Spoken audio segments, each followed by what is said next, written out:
अस्सलामुअलैकुम एवरीवन, कैसे हैं आप सब। उम्मीद करती हूँ आप सब ठीक होंगे, खैरियत से होंगे। मैं भी ठीक हूँ, बोले तो ठीक हूँ। आप सुन रहे हैं पहली नज़र की मोहब्बत को। स्टार्ट करने से पहले सिर्फ इतना कहना चाहती हूँ आप लोगों के लिए। मैंने 2 सॉन्ग डाउनलोड किए थे, 2 सॉन्ग सुनाने के लिए बनाया था। कुछ दोस्तों से कुछ मदद ली थी, उन्होंने काम किया है और उन्होंने बहुत बाखूबी काम किया है।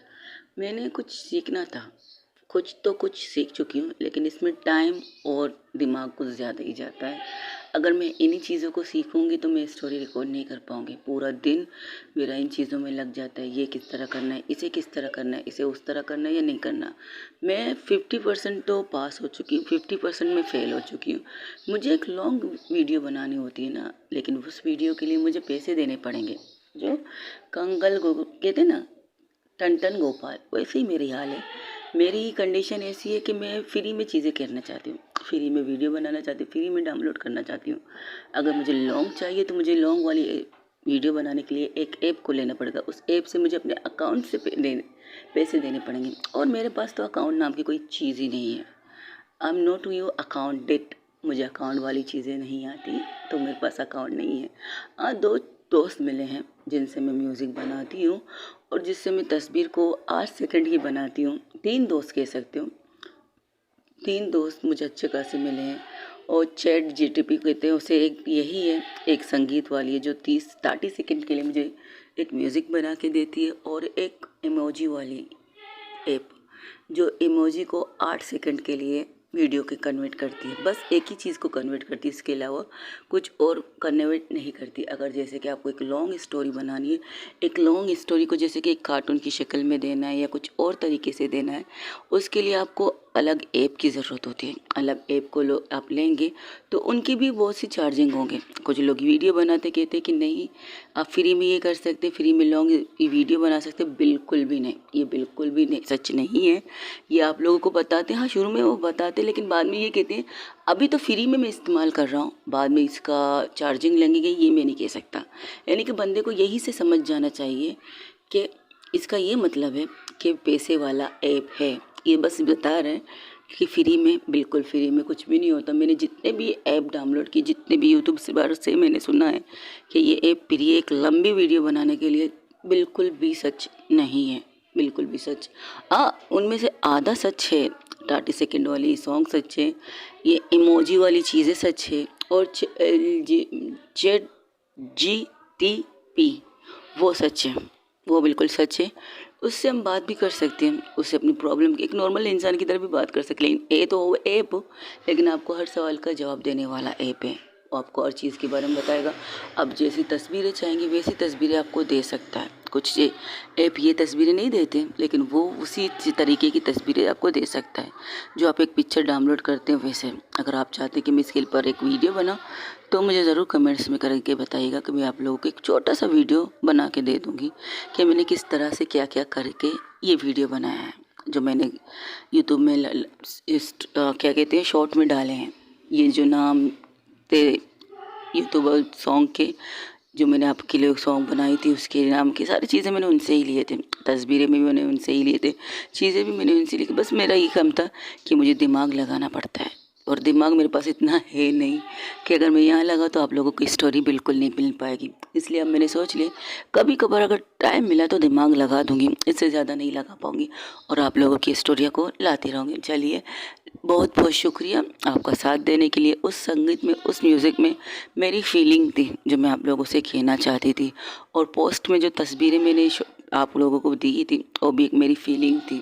मैंने अपनी फीलिंग को किस तरह इज़हार करना है अपनी यूट्यूब फैमिली के साथ, जो मेरे सुनते हैं, जो मुझे पसंद करते हैं उनके साथ, जो मुझे रेगुलरली सुनना चाहते हैं उनके साथ मैं अपने दिल की कुछ बातें शेयर करना चाहती थी। तो मैंने लफ्ज़ों में बयान कर ली, English to Urdu, Urdu to English. और ये 2 वीडियो जो मैंने बनाई है वो आप सबके लिए थी, हमारी मेरी यूट्यूब फैमिली के लिए थी, जिन्होंने मुझे इतना वक्त तक इतना साथ दिया, और आगे भी मुझे आप लोगों की ज़रूरत रहेगी। बस दुआ में याद रखिएगा। चलते हैं, कुछ ज़्यादा ही बकवास कर लिया, अब स्टोरी की तरफ चलते हैं। जहाँ पे फ़िज़ा, हाँ आप सुन रहे हैं पहली नज़र की मोहब्बत, जहाँ से चढ़ा था इसे स्टार्ट करते। जहाँ पे फ़िज़ा बैठी थी, हाँ बेटी थी, उस पहाड़ी इलाकों को देख रही थी, तो रोशनी आके उसके पास बैठ जाती है, तो कहती है हेलो, गिरना है, एक साथ कूदें। वैसे अगर एक साथ कूदेंगे तो सही सलामत बचने का चांस नहीं। हाँ, अगर तुम्हारी मौत लिखी है, मेरी मौत नहीं लिखी है, तो मैं बच सकती हूँ, अगर मैं मर सकती हूँ तो तुम ऐसी बात मत करो। ओके, नहीं करती, क्या हुआ, बात कर लेती आंटी से, मेरा मतलब मम्मा से अपनी, मेरा मतलब कुछ भी बोलो, मुझे इस बात नहीं करनी। अच्छा, मुझसे कर सकती हो? अच्छा, तो तुम्हें मुझसे बात करनी है मेरे बारे में? कह सकती हो। हाँ, पहले उस बारे में बात नहीं करूँगी, इस बारे में बात करना चाहूँगी। यानी कि मेरे पहचान के बारे में बात नहीं करना चाहती, मेरी मॉम के बारे में बात करना चाहती हूँ, यही कहना चाहती हूँ। तो बात कुछ यूँ है, मेरी मॉम मेरे डैड ने लव मैरिज किया था। ओके, सब घर वालों की रजामंदी से किया था, उनकी शादी भी धूमधाम से हुई, मैं पैदा हुई, घर की खुशियाँ पहले मैं थी, मेरी हंसी, मेरी चीज़ें, मेरी एक खाला थी, मेरी मतलब मॉम की सिस्टर वो थी, वो पढ़ रही थी, अपनी लाइफ को एंजॉय कर रही थी, और मेरी बेस्ट फ्रेंड भी थी और बेस्ट बडी भी थी, बहुत अच्छी थी मेरी खाला मेरे साथ, हर चीज़ में मैं उनको उनकी सपोर्ट लेती थी, कोई भी मस्ती शरारत करती थी मुझे मम्मा से बचा देती थी। मम्मा अक्सर मुझे डांटते थे और कहते थे ये तुम्हारी बेटी है लेकिन तुम इसे बिगाड़ दोगी, वो कहती कभी ना कभी ये सुधर जाएगी, यही चीज़ें होती थी, लाइफ अच्छी तरह गुजर रही थी। मॉम डैड अपने आप को बहुत ही ज़्यादा खुश थे, बहुत ही ज़्यादा। एक शाम को मैं बैठ के कुछ काम कर रही थी तो मेरी मॉम मेरे पास आई, उन्होंने कहा कि तुम्हें क्या चाहिए? मैं हैरान थी क्योंकि बिना मांगे ही मुझे सब कुछ मिला था, सब कुछ, मैंने कभी भी किसी चीज़ की फरमाइश नहीं की थी। आँखें बंद करती थी, उस चीज़ मेरे सामने आ जाती थी, जब आँखें खोलती थी मुझे पता है मेरी मॉम, मेरी डैड, मेरी नानी, मेरी खाला आंटी मेरा बहुत ज़्यादा ख्याल रखती हैं, तो मुझे किसी चीज़ को मांगने की ज़रूरत नहीं पड़ी थी। तब मैं इतनी समझदार थी, हाँ शरारत थी बहुत थी, लेकिन समझ मेरे अंदर थी। तब उन्होंने मुझसे कहा था बोलो तुम्हें क्या चाहिए, तो मैंने अपनी मॉम से कहा मुझे बिना मांगे आप इतना कुछ देती है तो मुझे क्या ज़रूरत नहीं है किसी चीज़ की, बिल्कुल भी ज़रूरत नहीं, लेकिन मैं देना चाहती हूँ, अगर मैं दूँगी तुम लोगी? आप देना चाहती हैं, ठीक है मैं लूँगी, दीजिए, अभी नहीं। अच्छा, तो फिर कब देंगे? 9 महीने बाद मिल जाए, 9 महीने बाद लोगी? तब मैंने जब सुना, इतनी तो मैं समझदार थी कि मैं उनकी बात समझ पाई, तो मैं खड़ी हो गई, उन्हें उनको सर से लेकर पैर तक देखने लगी। आप मुझे बड़ी या सिस्टर देने वाली हैं? तो उन्होंने आंखें झुका के हाँ कही, यानी कि उन्होंने आंखों से हाँ कहा है। तो मैंने जिस तरह उन्हें हक किया, उन्हें घुमाने लगी, मोम मोम मोम, आई एम सॉरी, बे। अरे संभल के, आराम से आराम से। अरे तुम्हें बुरा नहीं लगा मैं माँ बनने वाली हूँ? किस लिए बुरा लगेगा, तुम बड़ी हो चुकी हो, इस एज में अगर कोई तुमसे कहेगा तुम्हें शर्म नहीं आती तुम्हारी माँ फिर से प्रेग्नेंट से? ना, मुझे तो चाहिए ही चाहिए, एक लड़की हो या लड़का, मुझे भाई हो या बहन, मुझे दोनों में से कोई एक दे दीजिएगा, मुझे कोई प्रॉब्लम नहीं। आप खुश है ये बताइएगा? मैं तो बहुत खुश हूँ, इसलिए सबसे पहले मैं अपनी प्यारी सी बेटी के पास आई हूँ ये बताने के लिए। मजाक मत कीजिए, सबसे ज़्यादा प्यार आप डैड से करते हैं, मुझसे नहीं करते? नहीं, मैं सबसे ज़्यादा प्यार तुमसे करती हूँ, इसलिए तुम्हें खुशियाँ सबसे पहले शेयर करने आई। तुम्हारे पापा को भी बताया नहीं था मैंने, सच में, तो मुझे सबसे ज़्यादा खुश नसीब होऊंगा मैं। ये कहते हुए मैं फ्रिज के पास गई, वहाँ पर एक आइसक्रीम पड़ी थी तो मैंने वो निकाली, तो मैंने कहा मीठा तो नहीं है, तो मीठी आइसक्रीम से काम चला लेते हैं। मैंने उसे अपनी मम्मा को 2-3 चम्मच खिलाया, उन्होंने कहा बस अब मुझे जाना है, बहुत लॉन्ग ड्राइव करनी है मुझे। ये क्या बात हुई, अभी तो आपने कहा था मैं आपको इस तरह घुमा नहीं सकती और आप गाड़ी लेके जा रहे? बेटा एक इमरजेंसी आ गई तो उस वजह से जा रही हूँ बस। ये मेरी आखिरी मुलाकात थी जब मेरी मोम ने मुझसे ये कहा था, और इसके बाद मोम चली गई। इसके बाद हाँ मुझे खबर मिली, हमें इंफॉर्मेशन मिली कि मोम का एक्सीडेंट हो चुका है। मोम की बॉडी मिली नहीं, बहुत ढूंढा हम लोगों ने, बहुत पता लगाया हम लोगों ने, क्योंकि एक्सीडेंट से गाड़ी तो मिल गई थी लेकिन मोम की बॉडी नहीं मिली थी, क्योंकि जिस तरह से एक्सीडेंट हुआ था इससे तो कोई भी कह सकता है कि ये इंसान कभी बच नहीं सकेगा, बिल्कुल नहीं बच पाएगा। इसलिए इसके बाद मॉम के बारे में कुछ पता नहीं, 1 साल तक सब कुछ ऐसे चल रहा था जैसे बस हम लोग कैसे ना खींच के लाइफ गुजार रहे, वैसे ही घसीट के लाइफ गुजार रहे थे। फिर पता नहीं अचानक नानी को क्या हुआ, तो नानी ने मेरी खाला की शादी मेरे डैड से करवा दी। ओके, फिर इसके बाद खाला मेरी ज़िंदगी में आए, उन्होंने मुझे प्यार देने के बजाय अपनी लाइफ की बर्बादी का कारण बता दिया, क्योंकि कारण भी तो नानी ने मुझे देकर कहा था कि मुझे वो अच्छी तरह संभाल सकते हैं। हाँ, एक बहन की शादी जीजा से इस वक्त हो सकती है जब उसके हस्बैंड का, उसकी वाइफ का इंतकाल हो चुका, मतलब डेथ हो चुका होगा, तब उसकी बीवी की उसकी साली की शादी उससे हो सकती है इस तरह से। तो मेरी खाला ने बहुत मना किया था, हालांकि उनकी लाइफ में कोई था नहीं, क्योंकि मुझे अच्छी तरह उनके बारे में सब कुछ पता है। कभी कभार में बैठते बातें करते तो मैं कहती, आपकी कोई बॉयफ्रेंड नहीं है बड़ी? तो कहती, पागल, ऐसी बातें नहीं करती, मेरी बॉयफ्रेंड मेरी चीज़ें मेरी बुक्स हैं। उन्हें डॉक्टर बनने का शौक़ था, वो बन भी गई थी डॉक्टर। हाँ, डॉक्टर बन के बाद ही शादी हुई थी, लेकिन जब वो मेरे घर में मेरी मॉम के रूप में, मतलब मेरी स्टेप मॉम के रूप में आ गई थी, तो बिल्कुल उन्हीं की तरह स्टेप हरकतें करने लगी। मुझे मारना, मुझसे बात ना करना, मुझे तरह तरह की चीज़ें बोलना, सब कुछ चलता रहा। सब कुछ हद तो तब बढ़ी जब उन्होंने मुझ पर हाथ उठाना शुरू किया। वो आंटी जो कभी मुझे प्यार से डांटती नहीं थी, वो मुझे मारने लगी थी, अपनी लाइफ की बर्बादी का कारण बताने लगी थी। मैंने बहुत बर्दाश्त किया, सब कुछ किया, पर मैंने किसी से शिकवा नहीं किया। हाँ, एक दफ़ा डैड ने भी मुझ पर हाथ उठाए, इसके बाद मैंने डैड से बात करना छोड़ दिया। बहुत सी चीज़ें स्ट्रगल की मैंने। मुझे पढ़ने का बहुत शौक़ था, ये नहीं कि मुझे शौक़ नहीं था, मेरा जुनून था कि मैं कुछ बन के दिखाऊँ, अपनी मॉम की तरह कुछ भी करके दिखाऊँ। लेकिन जब मुझे पढ़ाई पर बिल्कुल दिलचस्पी उठ चुकी थी, किसी ने मुझे नहीं समझाया, बिल्कुल भी नहीं। उस दौरान नानी अपनी कंपनियों की तरफ बहुत ज़्यादा झुकाव था उनका, वो अपनी कंपनियों को ज़्यादा से ज़्यादा, कह सकते कंपनियों को बढ़ाना चाहती थी। तो इसी तरह करती है, और करते करते उनकी कंपनी तो बुलंदी पर चली गई, लेकिन उनकी नवासी ज़मीन पर दस्ते दस्ते ज़मीन के नीचे चली गई। उन्हें पता भी नहीं चला कि कब मैं इतनी नीचे गिर चुकी थी कि मैं 2 बार 10वीं में फेल हो चुकी थी। फिर इसके बाद जब उन्होंने कोशिश की किसी तरह मुझे पास करके 11 से 12, और इसके बाद मैं 12वीं फेल होती गई। तकरीबन पता है कितनी दफ़ा 12वीं फेल हुई थी? हर दफ़ा पेपर देती थी बोर्ड का, हर दफ़ा फेल हो जाती, कोई ना कोई पेपर मेरा छूट जाता था। पर शायद मैं जानबूझ के अब करने लगी थी। हाँ, जो लड़की पढ़ने में बेस्ट थी, जो लड़की पढ़ाना चाहती थी, उसने अपने आप को बिल्कुल डाउन कर दिया। फिर इसके बाद मैंने अपनी फैमिली से अलग रहने का डिसीज़न लिया। हाँ, कारण एक ही था, जब मुझे लगा था एक बार हम बहुत खून बह रहा था, तो मैंने बिना इजाज़त अपनी डैड के कमरे में चली गई कि मुझे हॉस्पिटल ले चले, मुझे लगा है। लेकिन उस वक्त मेरे डैड मेरी मॉम को किस कर रहे थे, ये और मेरी स्टेप मॉम को किस कर रहे थे, तब उन्हें इतना गुस्सा आया, बिना देखे बिना जाने कि मैं उनके रूम में क्यों आई हूँ, बस उन्होंने दे दनादन मुझे मारना स्टार्ट कर दिया। मारते मारते मुझे कमरे से बाहर फेंक दिया और ये कहा, आइंदा किसी के भी कमरे में आओ तो नॉक करके आना। पता है, इसके बाद मैं टूट गई थी, पूरी तरह से टूट गई थी। इसके बाद मैं पूरी रात गार्डन एरिया में अपने हाथ की ब्लीडिंग को देख रही थी, और उस रात तुम्हें पता है कितनी तूफ़ानी बारिश हो रही थी, इतनी तूफ़ानी बारिश हो रही थी, बिजली कड़क रही थी, मुझे परवाह ही नहीं थी, मुझे कुछ पर डर नहीं लग रहा था। हाँ, मैं डरपोक भी हुआ करती थी एक टाइम पर, लेकिन उस रात मुझे ऐसा लगा ना, जैसे तुम बारिश को कहती नहीं, मुझे बारिश पसंद नहीं है, पर मुझे बारिश से मोहब्बत हो गई। मुझे लगा कि कोई नहीं है मेरे साथ तो क्या हुआ, मेरे साथ मेरा ये मौसम तो है, ये बारिश तो है, और ये बिजली जो कड़क रही है, ये मेरे दर्द को एहसास करके कड़क रही थी। उस रात मैंने फ़ैसला किया, इसके बाद मैंने अपने इस घर को छोड़ दिया। मैंने अपनी नानी के सामने जाके कहा, अगर आप चाहती हैं मैं ज़िंदा रहूं, अगर आप चाहती हैं इस घर में सुकून रहे, तो मुझे यहाँ से जाने दीजिएगा। मुझे आपके पैसों में से किसी चीज़ से कोई भी लेन देन नहीं है।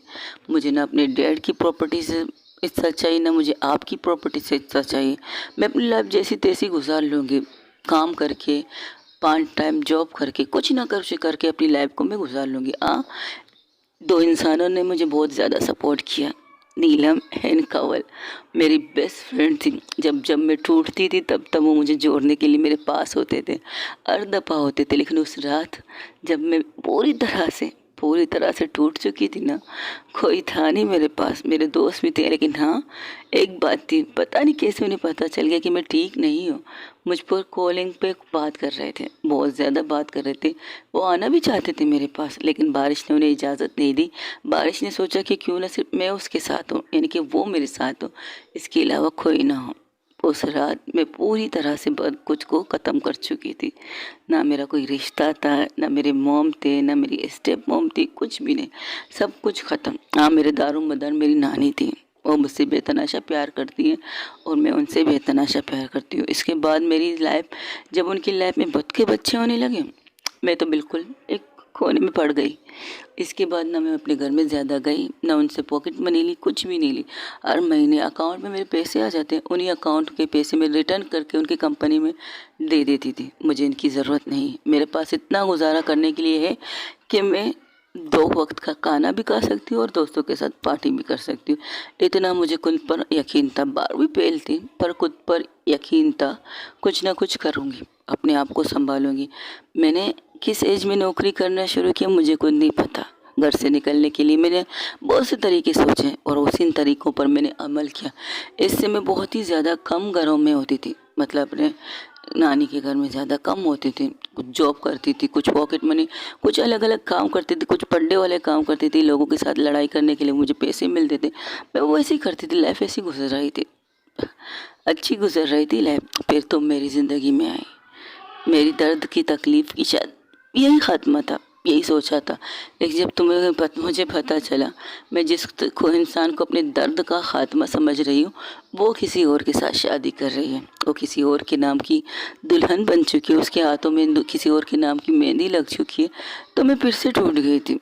बट दिखाया नहीं मैंने खुद को स्ट्रॉन्ग किया। बस ये सोचा तुम खुश तो मुझे कोई इतराज़ नहीं, तुम मैं भी हो इस रिश्ते से, मुझे कोई इतराज़ नहीं। बस दुआ कहूँगी कि तुम जहाँ भी रहो खुश रहो। फिर कुछ ऐसी चीज़ें हुई जिससे मुझे तुमसे ज़बरदस्ती शादी करनी पड़ी। मेरी ज़िंदगी की सबसे कठिन फैसला तुमसे शादी करना था, ये जानते हुए भी। पता नहीं तुम उस लड़की से प्यार करते हो, कुछ भी पता नहीं क्यों, लेकिन दिल को एक तसल्ली थी, शायद तुम सेफ़ रहोगी मेरे पास। और तुम्हें सेफ़ रखने के लिए मेरी जी जुनून पर सर पे चढ़ गया था। कुछ भी हो जाए तुम्हें कुछ होने नहीं दूँगी, तुम्हें कुछ होना ही भी हो सकता, कुछ भी नहीं, मेरे होते हुए कुछ भी नहीं। मैंने अपने आप को दाँव पे लगाया, ये नहीं जानती कि तुम कौन थे, बिल्कुल भी नहीं। बस अपने आप को दाँव पे लगाया, तुम्हारी ज़िंदगी दाएँ हुई लगाए। इसके बाद हमारी लाइफ कैसे होगी, किस तरह चलेगी, मुझे कुछ नहीं पता था। किस तरह हम नफ़रत से रहेंगे, किस तरह मोहब्बत से रहेंगे, कुछ भी नहीं। मैंने दाँव खेला था जुए का, लेकिन इस दाँव में सबसे ज़्यादा हार तो मेरी थी। तुम्हारी नफ़रत सहना मेरे लिए इम्पॉसिबल था, तुम्हारी बातें सुनना मेरे लिए इम्पॉसिबल था। तुम जो कड़वी बातें मुझसे करती थी, फिर भी मैं हंसी मजाक में ले लेती थी, लेकिन कभी कभार ना छूट जाती थी यार। तुम्हारी उन बातों से, उन चीज़ों से तकलीफ़ बहुत होती थी, इतनी तकलीफ़ होती थी मुझे लफ्ज़ों में बयान नहीं कर पाती थी। बहुत तकलीफ़ थी, दर्द होता था कि जब तुम मुझसे ये सारी बातें करती, लेकिन फिर भी मैं खुद को संभाल लेती। ऑफिस में आती, जिस तरह तुम ऑफिस में मुझे टॉर्चर करती थी, सब कुछ एवरीथिंग मैं संभाल लेती, क्योंकि तुम मेरे पास हो। हाँ, रात होती तुम्हें सोते हुए देखकर मुझे सुकून मिलता है कि हाँ मेरी बीवी मेरे पास है। उस रात अगर तुम कमरे में आकर नहीं सोती ना, तो मुझे अच्छा नहीं लगता, मुझे ऐसा लगता कि मैंने तुम्हें खो दिया। लेकिन उस रात मुझे पता चला कि तुम्हारे दिल में भी मेरे लिए कोई ना कुछ फीलिंग तो होगी कि तुम मेरे कमरे में वापस आ गई। हाँ, तुम्हें पता चल गया इस घर में बहुत से कमरे हैं, तुम वहाँ जाके रह सकती थी, लेकिन नहीं, तुमने अपने बेडरूम को ही चुना। मुझे वहाँ सुकून से नींद आती थी। और ये भी कि रात के 3:30 बजे कोई उठ के दोनों हाथों को गालों पे रख के मुझे कितने प्यार से देखती थी, मुझे ये चीज़ पसंद थी। ओह, तो तुम्हें पता है, बिल्कुल तुम्हारी हर हरकतें मुझे पता है। मेरे जागने से पहले मेरे कपड़े बिस्तर पर होते थे, मेरी चीज़ें सब मुझे पता है, सब तुम करती थी। लेकिन नाम मेरी बहन का लेती थी, मेरी बहन जिसे मेरे काम करने में बहुत ज़्यादा चिढ़ती थी। मेरी हिसाब के कपड़े नहीं निकाल सकती, तुम ये कहकर मुझे जाती थी। मैंने कुछ नहीं किया, तुम्हारी बहन आके कपड़े निकाल के चली गई। पता है मेरी शक तब बढ़ा क्योंकि मेरी बहन ने कभी मेरे कपड़ों को टच नहीं किया है। वो आती है मेरे रूम में, कहती, जब मैं उसे कहती मेरे लिए कपड़े निकाल, तो वो दोनों हाथ ऊपर करके कहती है मुझे इस चीज़ के लिए माफ़ कर दो। हाँ, अगर आप कहे तो मैं आपको पानी ला के दे सकती हूँ, पेन ला के दे सकती हूँ, आपका लैपटॉप ला के दे सकती हूँ। बाकी जो आपकी पर्सनल चीज़ें जो आप मुझसे कहती ना, वो मत करने के लिए कहेगी, क्योंकि मैं करूँगी तो उल्टे हो जाएंगी, फिर आप मुझे ही सुनाने लग जाएगी। और आप मेरे कपड़ों की सेंस को तो जानती हैं। अगर मैं आपके लिए ब्लैक पैंट निकालूंगी तो इस पर मैं डार्क पिंक कलर निकालूंगी, आप ये कहेंगी ये ऑफिस सूट है, मैं ऑफिस में ये पहन के जाऊंगी। तो मुझे माफ़ कर दीजिएगा, लेकिन तुम्हारी चॉइस ज़बरदस्त है। एक से एक चीज़ तुम ज़बरदस्त रखती थी मेरे लिए, और जब तुम मेरे लिए बिना कहीं शॉपिंग करके कबाट में रखती थी, मुझे ये बहुत पसंद था, अच्छा लगा था। तुम मेरे खर्चे जिस तरह उठा रही थी, ये जानबूझ के मैं तुम पर खर्चे करवा रही थी, मतलब तुम पर बर्डन डाल रही थी, ये तुम करो। पर तुम करती थी बिना हिचकिचाहट, बिना इस चीज़ के कि तुम्हारे पास कुछ है नहीं। तुम कभी कभार कहती, तुम्हारे दोस्त आके कहते हाँ बचा है कुछ, मैं सुनती थी जब तुम्हारे दोस्त तुमसे कहते हैं बचा है कुछ, मैं हैरान थी ये किस बचाव की बात कर रहे हैं। फिर एक दिन साफ साफ उनकी बात तब समझ में आई जब नीलम कह रही थी, अरे अरे कंवल क्या बचा है, इतनी वाईफाई मिली है उसे, तो 1 रुपया तो अकाउंट में बचना ही नहीं है ना। आज क्या खरीदा है तुमने अपनी बीवी के लिए? मेरी बीवी है, मैं उस पर खर्चा कर सकती हूँ, और मुझे कहती नहीं, लेकिन मुझे तो उसकी ज़रूरत का ख्याल रखना चाहिए कि उसे क्या चाहिए क्या नहीं चाहिए। अच्छा अच्छा अच्छा, हाँ हाँ, हम तो अभी तो सिंगल मर रहे हैं ना, हमें थोड़ी पता है ये बातें होती थी। और तुम मेरे लिए सब कुछ करती थी, सब कुछ का मतलब सब कुछ समझ रही हो। अगर लफ्ज़ों में कहा जाए, अंडरगारमेंट से लेकर पेड़ से लेकर, समझ गई ना मेरी बात? हाँ समझ गई। तो तुमसे प्यार क्यों ना हो जाए मुझे, बोलो। मुझे तुम्हारे नाम के अलावा कुछ नहीं पता, तुम्हारे बारे में जानना भी नहीं चाहती, लेकिन अभी तुम जिस कंडीशन में हो, बस इतना कहना चाहती हूँ, मैं हूँ तुम्हारे साथ। हमेशा रहोगी? हमेशा अब जब तक तुम्हारी नाम के साथ तुम्हारा सरनेम नहीं मिलता तब तक तो हमेशा रहूँगी। तो मुझे तुम अपने सरनेम को गायब कर लेना चाहिए। तो उसके साथ उसे हक करके कहती, पता नहीं हमें क्या गायब करना चाहिए क्या नहीं, लेकिन मैं तुमसे बेतहाशा प्यार करने लगी हूँ फिज़ा। खुद को संभालो, और तुम्हें इस तरह टूटते हुए नहीं देख सकती। तुम रो रही हो बातें करते करते, जिस तरह तुम्हारी आंखों से आंसू बह रहे हैं, इससे मुझे यही पता चल रहा है कि तुमने अपनी लाइफ में बहुत सी चीज़ें सही हैं।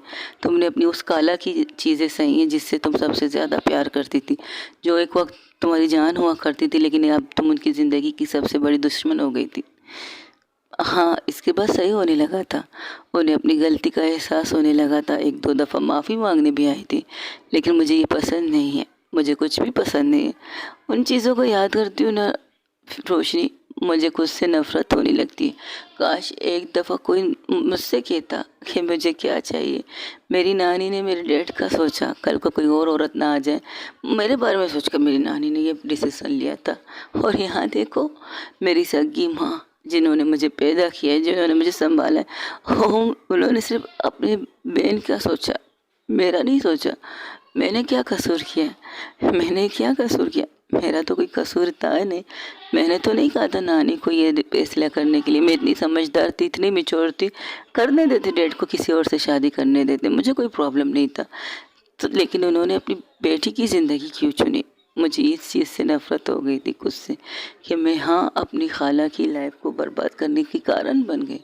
ये चीज़ मुझे न बैठने देती न सोने देती, कुछ भी नहीं। वही पीछे खड़े वो सारी बातें सुन रही थी फिज़ा की मम्मा, वो सुन रही थी जिस तरह से उसकी बेटी कह रही थी। वो सारी चीज़ें सुन के उनकी आंखों से आंसू भी बह रहे थे। तो उनकी बेटी जो उनके साइड में खड़ी थी, वो उन्हें संभालती कहती, मम्मा अब ठीक है? मेरी बेटी इतनी तकलीफ़ में थी, मैंने उसके बारे में कुछ पता नहीं लगाया। तब वो जो रो रही थी फिज़ा, उनके पास जाती है, उसके पास जाने की कोशिश करती। तब फिज़ा जो रोशनी को हक करके उसी साइड में उसकी चेहरा था, तो उनको देख के अपनी तरफ आते हुए तो कहती, आपको मेरे पास आने की ज़रूरत नहीं। जब ये सुनती है रोशनी तो उससे थोड़ा सा दूर होती है, तो दोनों वहाँ से खड़े हो जाते हैं। रोशनी पहले खड़ी होती है क्योंकि उसे पता है अगर कुछ गड़बड़ हुई तो फिज़ा यहाँ से गिर भी सकती है, तो खड़ी होती है, अपना हाथ बढ़ाती है, रोशनी की तरफ एक नज़र देखती है फिज़ा, सिर्फ इतना कहती है, डोंट वरी, मैं इतनी जल्दी मरने वालों में से नहीं हूँ। मुझे खुद की मौत मंजूर नहीं है, मैं अपने हाथों से खुद को मार नहीं सकती। बाई चांस मौत मिले तो सही बात है, लेकिन मैं ये वाली मौत तो कभी एक्सेप्ट नहीं करूँगी। बुज़दिल वाली मौत, खुद को मारना, बिल्कुल भी नहीं। मैं इतनी कमज़ोर अब भी नहीं हूँ कि मैं खुद को मार सकूँ, डर लगता है मरने से। ये कहते हुए वो फिज़ा रोशनी का हाथ पकड़ के खड़ी हो जाती है और आगे आ जाती है। वो कहती है, अच्छा तुम्हें क्या कह रही थी? आपको मेरे करीब आने की ज़रूरत नहीं। आपने सोचा ना, अच्छा सोचा। आपने अपनी बहन के बारे में सोचा, बिल्कुल अच्छा सोचा। आपने अपने हस्बैंड के बारे में सोचा, बिल्कुल अच्छा सोचा। लेकिन इस बीच में मैं कहाँ थी, इस बीच में आपकी माँ कहाँ थी, जो आपको याद करके रातों को रोती है। उन्हें अपनी बेटी की शव नहीं मिली, बॉडी नहीं मिली, तो उनकी कंडीशन कैसी है। एक पल कई दफ़ा आके मुझसे कहती, मुझे लगता है तुम्हारी मम्मा जिंदा है। जब उन्होंने डैड की शादी आपकी बहन से करवाई ना, तब मैंने उनसे कहा था, आप तो कहती है मम्मा जिंदा है, फिर आपने ये क्यों किया। तो कहने लगी, पता नहीं क्यों, बस करना पड़ा तुम्हारे लिए, मेरे लिए कुछ भी नहीं था। मेरे डैड को एक वाइफ मिल गई, इसके बाद बच्चे मिल गए, उनकी लाइफ पूरी तरह कंप्लीट फैमिली हो गई थी। और मेरा वहाँ पर कोई काम था नहीं, मेरा वहाँ पर कोई भी काम था। और कहते हैं ना, जब घर में फर्नीचर पूरी तरह भर चुके हो तो एक्स्ट्रा फर्नीचर को रखने का फ़ायदा क्या। तो उठा किसी बाहर फेंक दो या किसी को भेज दो दूसरे घर में सजने के लिए। तो मेरे साथ भी वही हुआ। मुझे भेजा नहीं गया, मुझे बाज़ार में मार्केट में बेचने के लिए नहीं भेजा, मैं खुद वहाँ से निकल गई। क्योंकि मैं अपने आप को फर्नीचर अगर महसूस कर रही तो मैं खुद के लिए ही फर्नीचर बन के रहूँगी, किसी और के लिए नहीं। तो मैंने वहाँ से जाना ही परफेक्ट किया, चली गई वहाँ से दूर, अपनी लाइफ को भी इंजॉय करते हुए। तब भी मौका था कुछ बनने का, कुछ करने का, लेकिन नहीं, मुझे यही चीज़ पसंद हो रही थी। जब लोग मेरे मिस्टर कपूर को कहते, तुम्हारी बेटी 12वीं फेल है, सबसे बड़ी बेटी तो 12वीं फेल है, तो मुझे जो सुकून मिलता था ना दिल में, वो अच्छा लगता था। वो आते मुझ पे गुस्सा करते, मुझ पर अपने फ्रस्ट्रेशन निकालते, तो मैं कुछ सोचे चुप हो जाती थी और हंसती थी उनके सामने। और आखिर में उनके लास्ट चीज़ ये होती थी, और मुझे एक थप्पड़ मार के वहाँ से निकल जाते थे। बस यही लास्ट। आपकी बेटी जिसे आपने कभी पूलों पर रखा था, उसने कितने कांटों पर सफ़र किया आपको पता है। कांटे भी कौन, मेरे अपने। हाँ, बाहर के कांटे हमें मिलने चाहिए थे। कहते हैं गुलाब के बाहर के कांटे होते हैं, लेकिन मेरे घर के अंदर ही मुझे कांटे मिले, मुझे कांटों पर सफ़र करना पड़ा। जानती है आप, मेरे पैरों में कितनी बार जख्म आए, कितनी बार खून बहे, कितनी बार मैं लड़खड़ा के गिरी थी, किसी ने नहीं संभाला। रातों को बीमार थी, बुखार से तप रही थी, कौन, मेरे पास कोई था नहीं, अकेली थी, सन्नाटा था। हाँ, जब जब बीमार होती थी एक दोस्त साथ में होता था, बारिश।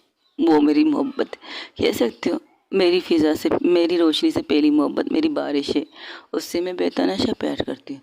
जब जब मैं टूटती थी, जब जब मेरे साथ कुछ होता था ना, तो मेरी मोहब्बत मुझे संभालती थी, मुझे बहुत प्यार से रखती थी, बहुत ज़्यादा प्यार से।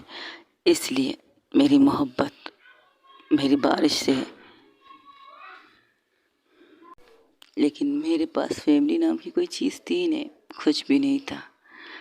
अब भी मेरे पास कुछ नहीं है, खाली हाथ हूँ, खाली हाथ हूँ।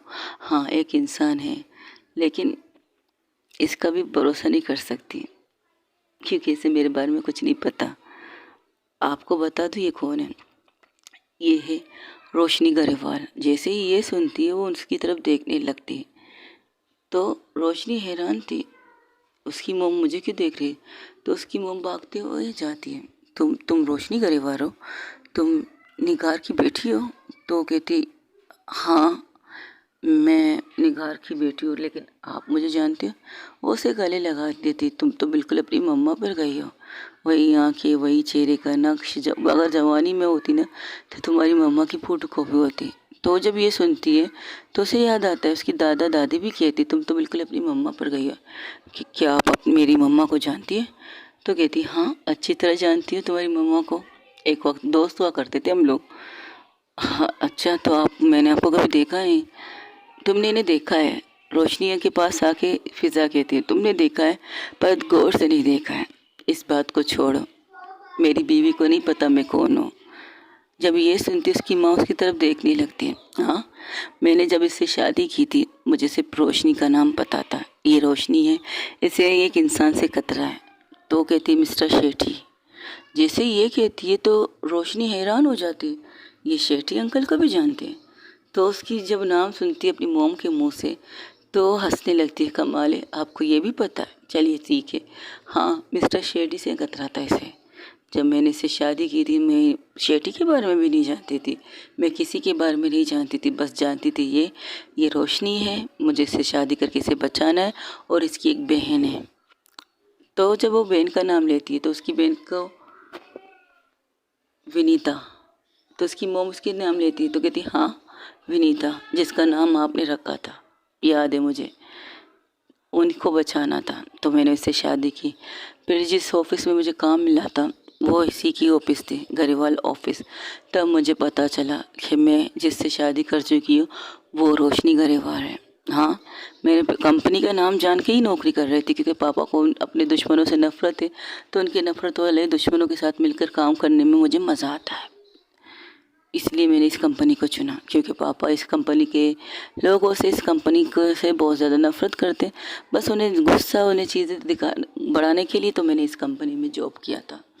तब मुझे पता चला जिस लड़की से मैंने शादी की वो रोशनी गरेवाल है।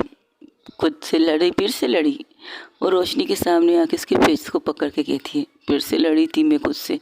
क्या बात है, जिससे मोहब्बत कर रही हूँ वो भी मुझे जानती नहीं, और मैं उसे जानकर भी खुद के बारे में बताना चाहती हूँ पर बता नहीं पा रही हूँ। बिल्कुल, यहाँ पर भी खुद से टूट कर, खुद से बिगड़ कर फिर से जुड़ गई। ये सोचकर चलो वक्त आने पर तुम्हें जब पता चलेगा, लेकिन तुम्हें कई दफ़ा बताने की कोशिश की, हर दफ़ा कुछ भी नहीं, हाथ खाली थे। सोचा नहीं था कि तुम मुझसे प्यार कर बैठोगी, सोचा नहीं था शायद तुम, मेरी ज़िंदगी तुम्हारी नफ़रत से ही कटेगी, शायद आगे तक कटेगी, जब तक तुम्हारे दुश्मन को मैं ख़त्म ना कर दूं। जिससे तुम्हें ख़तरा है तब तक मैं उसे मार ना दूं, तब तक मैं तुम्हारे साथ रहूँगी। ज़बरदस्ती का रिश्ता मैं भी नहीं करना चाहती थी, मैं भी तुमसे प्यार तुम्हारी रजामंदी से करना चाहती थी। अब भी हमारा प्यार अधूरा है, ये पूरा कंप्लीट नहीं हुआ है। हाँ, मैंने तुम्हें पा तो लिया, हम दो जिस्म से एक जान हो चुके हैं, मैंने तुम्हें पूरी तरह से पा लिया, लेकिन ये पाना अधूरा है, ये चीज़ें अधूरी हैं, मुझे ये कंप्लीट करना है। तब वहाँ से एक ताली की जो ज़ोरदार आवाज़ आती है, जैसे ही ताली की आवाज़ आती है वो पलट के देखती है, वहाँ पर शेठी अपने लोगों के साथ खड़ा था, तकरीबन 20 लोग उसके पास थे। तो कहती, कमाल है, यहाँ तो फैमिली मीटअप हो रहा है। ओहो हो, तो तुम ज़िंदा हो? इतने सालों से मैं तुम्हें कहाँ कहाँ नहीं ढूंढ रहा, तुम ज़िंदा हो? तो शेटी को देखकर उसके कॉलर को पकड़ के कहती है फिज़ा की मौम, तुम तुम मेरी बेटी के साथ क्या करना चाहते थे? कई दफ़ा तो तुमने अपनी बेटी को बचा लिया। मुझे लगा था ये जो फिज़ा है ना, ये एक थोड़ी सी अजीब लड़की है। अब जब पता चल गया तो पूरी तरह पता चल गया, अभी तक उसकी पहचान छुपी है। मैं तो इसे इसलिए आई हूँ, मैं इसे मारने आया हूँ। मैं इस लड़की को और अपनी इस प्यारी सी बेटी रोशनी को मारने आया हूँ यहाँ पे। इन्हें मार के, पहाड़ियों से गिरा के एक आशाई मौत का नाम देना चाहता हूँ। लेकिन यहाँ तो कुछ और ही सीन हो गया भाई, और ही सीन। मुझे अब भी नहीं पता था कि तुम कौन हो। तुम रोशनी गरेवाल की वाइफ हो, लेकिन तुम किन की बेटी हो? कमाल है, यानी कि मेरे दुश्मन एक साथ मेरे सामने खड़े हैं। कमाल की बातें हैं ना। तो वो अपनी फैमिली को पीछे करके खुद आगे आके कहती, दूर रहो मेरी फैमिली से। जब वो सबको पीछे करती है, उसके पीछे कौन खड़े थे? फ़िज़ा थी, फ़िज़ा के पीछे रोशनी थी, उसकी माँ थी, यहाँ तक कि उसकी सिस्टर थी शिफ़ा। हाँ, उसकी सिस्टर का नाम शिफा था, वो थी। जब वो पूरी तरह से पीछे करके बाएं पिला के कहती है, दूर रहो मेरी फैमिली से, तब उसकी माँ के चेहरे पर एक सुकून सी स्माइल आ जाती है। जितनी भी नफ़रत करे, जितना भी गुस्सा करे, लेकिन है वो उसकी फैमिली। तो शेठी इसके कॉलर से पकड़ के कहती, अरे वाह, तुम इतनी सी तिनका वाली लड़की मेरा कुछ बिगाड़ सकती हो? तुम्हारी वजह से मेरी बेटी मुझसे नफरत कर रही है, तुम्हारी वजह से मैंने अपनी बेटी को खो दिया और तुम्हें छोड़ दूँ? इम्पॉसिबल। अब तो मेरे हाथों में और ज़्यादा खुजली होने लगी तुम्हें मारने की। अब तो तुम्हें मारने के बाद मैं विनीता को, फिर इसके बाद गरेवाल के जितने भी लोग हैं, सॉरी ओबरॉय के, गरेवाल के, जिसको तुम दोस्ती करवाना चाहते हो, उन सबको ख़त्म कर दूँगा और उस तख्त पर अकेले मैं राज करूँगा। तो रोशनी अपने हाथ कॉलर से उसके हाथ को हटा के कहती है, फिज़ा, अच्छा तख्त पर राज करोगे, एक दिन मरोगे तो सही ना, मौत तो आएगी ना तुम्हें। हमें मार के तुम्हें कुछ मिले या ना मिले, हाँ, हमें मार के तुम्हें बहुत कुछ मिल सकता है, ये सच है, लेकिन एक और सच भी है, तुम्हें भी तो मरना पड़ेगा ना, एक न एक दिन तुम मरोगे, एक ना एक दिन। उस दिन का इंतज़ार क्यों करो, जो है उस चीज़ का मैं इंजॉय क्यों ना करूं? जब ये कहते वो हंसती है, तो रोशनी कहती, अंकल की क्या बात कर, लेकिन जब वो बात करती तो रोशनी को जब रोशनी आगे आती है तो उसे मारने ही वाली होती, तो रोशनी की जगह पर फिजा के सामने खड़ी हो जाती है। जो तप्पड़ रोशनी को पड़ने वाली थी वही तप्पड़ उसके सीधा गाल पे चढ़ जाती है और वो गिर जाती है, और गिरते ही उसके हाथ को लग जाती है। हाँ, पहाड़ी इलाका था, एक तप्पड़, मर्द का तप्पड़ जब बड़े बुरे गुस्से में पड़े तो क्या हो सकता है, तो वो गिर जाती। तो रोशनी उसके पास आके कहती, तुम पागल हो, तुम बीच में क्यों आए, वादा किया है ना। अपने होंठों के साइड से जहाँ कट लग चुका है वहाँ के खून को साफ करके कहती है, वादा किया है तुम्हें कुछ होगा नहीं, तुम्हें जब तक जिंदा हूँ तुम्हें कुछ होने नहीं दूंगा। ये कहते हुए खड़ी हो जाती है और मिस्टर शेट्टी के कॉलर को पकड़ के कहती है, सोचना भी मत। अच्छा, और उनके आदमी उनके ऊपर गन तान लेते हैं। जैसे गन की तार चीज़ की आवाज़ होती है, रोशनी अपनी फिजा अपनी मुट्ठी कस लेती है और उसके कॉलर को छोड़ देती है। फिर से अपनी फैमिली के सामने डाल बन के खड़ी हो जाती है। तुम्हें क्या चाहिए, तुम्हें जो चाहिए तुम्हें मिल जाएगा, इन्हें कुछ मत करना। अरे मुझे तो बस तुम सबकी लाशें चाहिए। लाश, समझ रही हो ना, तुम्हें मरने के बाद तुम्हारी लाशों पर मुझे नाचने को दिल करेगा। तुम लाशें चाहिए तुम्हारी, तुम्हें मरना है तो मुझे मारो, इन्हें छोड़ दो। तुम्हें मारने के लिए मुझे बहुत अच्छा लगेगा।